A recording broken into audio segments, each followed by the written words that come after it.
Hello everyone! Welcome to my channel guys, Mary Sakura TV. Ang ituturo ko sa inyo ngayon kung paano magluto ng ipapakuluan mo lang naman lahat yan sukiyaki. Ang ingredients natin, pwede nyong lagyan ng udon pero wala akong konyak. So, ito negi, yung matabang onion, carrots, mushroom, and cabbage. Chinese cabbage. Kumbaga sa Japanese is haksai. So, meron tayong tofu. Yung tofu, matigas na tofu ang kunin nyo, momen tofu. Tapos, peanuts. Yung iba, nilalagyan ng udong. Kaso, wala akong udong kasi ngayon nung nakita ko sa supermarket, wala Sold out lahat ng udong nila. Tapos, yung beef. Ito yung beef ko, guys, pang sukiyaki talaga siya. Mas masarap talaga, meron siyang konting taba. Okay? Ang gagamitin yung oil is yung olive oil. Okay? Let's start. Maghiwa muna tayo guys ng mga ingredients.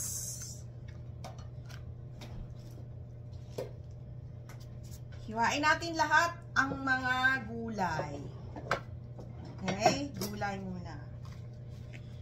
So, lagay natin dito gulay, kung paano paghiwa ng gulay.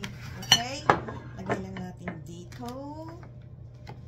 Yan. Kita niyo ba guys? Yan.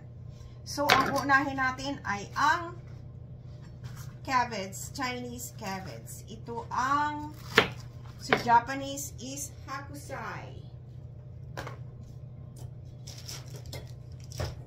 Yes.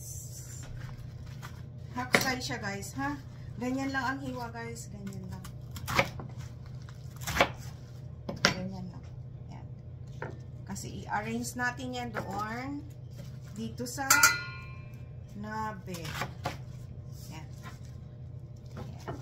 Ganyan lang ang hiwa ng haksai. Here we go. Here we go. Yan. Ang hiwa naman ng sibuyas nito ay haba siya guys ha. Paganyan. Paganyan. Okay? Ang mushroom naman, ganito ang paghiwa. Kasi ito masyadong malaki, hatiin na lang natin. Masyado siyang malaki. So, kumbaga, anuhin nyo sa gitna yung konting hiwa, kumbaga design yung pagganyan. There we go. Ganyan lang. Okay? Ganito ang hiwa ng mushroom. And ang carrots naman, hiwa natin is pa-slanting siya.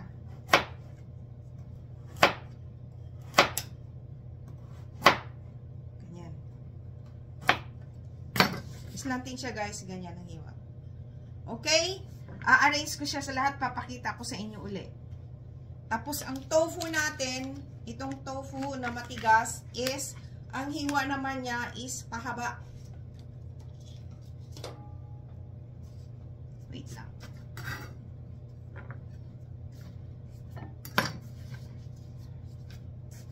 Ang ginagawa ng mga Japanese, lalong-lalo ako, nung nasa Japan ako, ganyan lang siya. Ganyan. Okay? Ganyan. Ganito ang hiwa. Okay? Wait lang. Guys, ito na siya. Ito ang hiwa ng beef. Kasi masyado kasing manipis yung beef na nabili ko ngayon.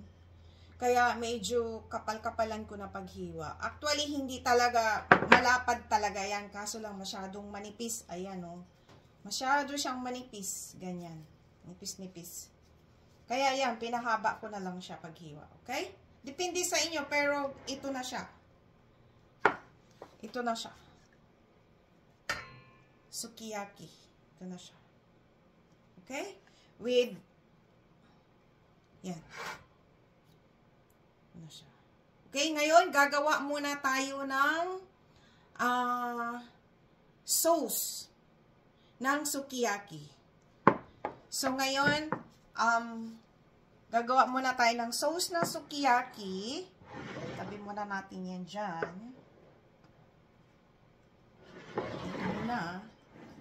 Tabi muna natin yan dyan.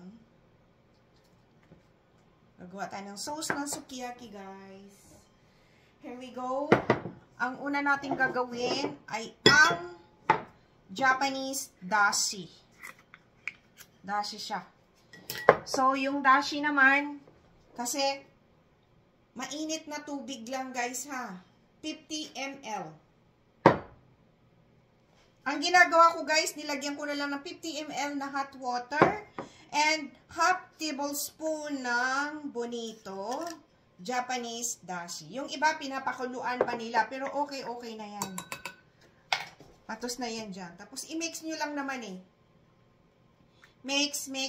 Tapos, ilagay nyo dito sa bowl. Dito. Kasi gagawa tayo ng sauce. Okay? Wait lang. Ito guys, 50 ml ng soy sauce. And 2.5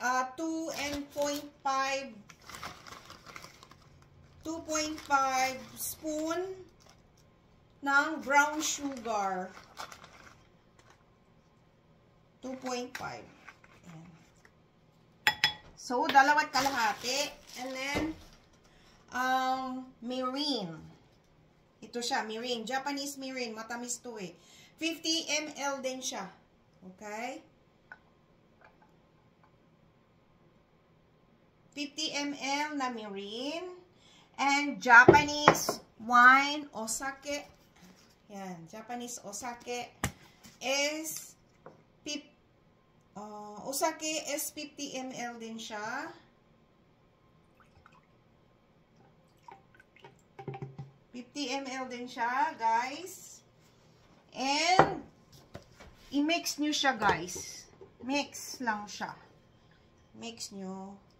Ngayon, pag ilalagay na natin yung sauce, guys, huwag nyong ibuhos lahat. Unti-unti. Okay? Tuturuan ko kayo kung papaano. Here we go. Okay na siya. Nandito na lahat. Sugar, dashi, brown sugar, and mirin, and osake. Okay. Ang mirin naman, ang mirin pala, 100 ml pala yun. 100 ml. Matamis kasi siya pag, ano tawag nito?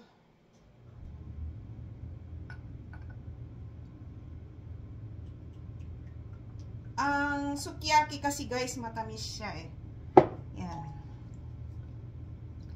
Okay, so 100 ml na mirin. So mix lang guys. And mantika ay ginagamit ko is yung olive oil. Painitin nyo muna guys bago ilagay ha.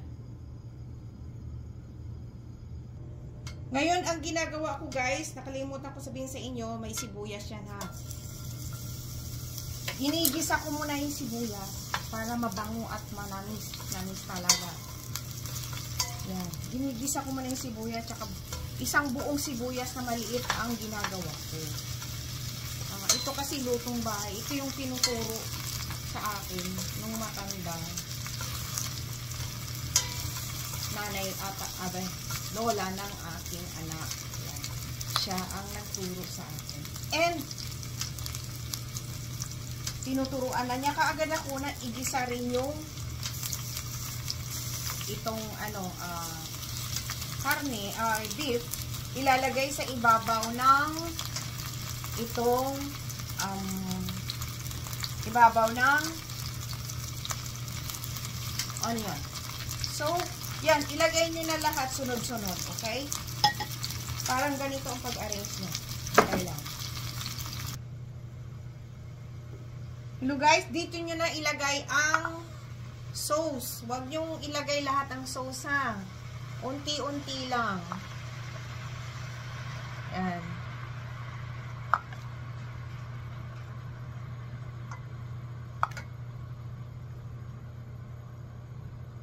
Yan. Ngayon, pakukuluan nyo. Takpan nyo. Here we go. Pakuluan nyo muna ng 5 minutes. Or 10 minutes bago na yan maluto. Okay? Wait lang. Guys, maglalagay pala tayo ng spinach ha. Spinach ang gagawin kong yung green leaves. Ito na guys. Ayan na. Tignan nyo guys. Pakulong-kulo na siya at malambot na ang gulay. So, here we go. Pwede na ninyong kainin yan. So, unti-unti kayong maglalagay ng karne. Yan. Luto na rin yung karne. Yan. Pwede na niyong start. Tingnan mo yung tag nito, yung sibuyas. Oh. Sarap. Dyan. Yan. Wow, wow, wow. Yan, tignan mo yung tofu. Yan. Galing, di ba? Tapos, yan, lagyan nyo na. Yung iba naman, pag kumakain sila, sinasawsaw sa itlog. Ako, no, hindi. Hindi ko ginagawa yan dahil ayoko ng fresh itlog. Okay? Ito na ang ating sukiyaki. Yan. Try ko muna yung beef at saka yung yan. Tsaka yung ito. Cabbage. Yan. Try ko ha. Ingat kayo, mainit.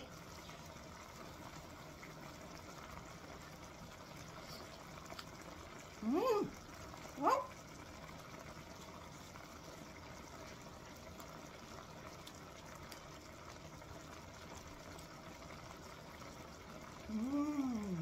Yummy.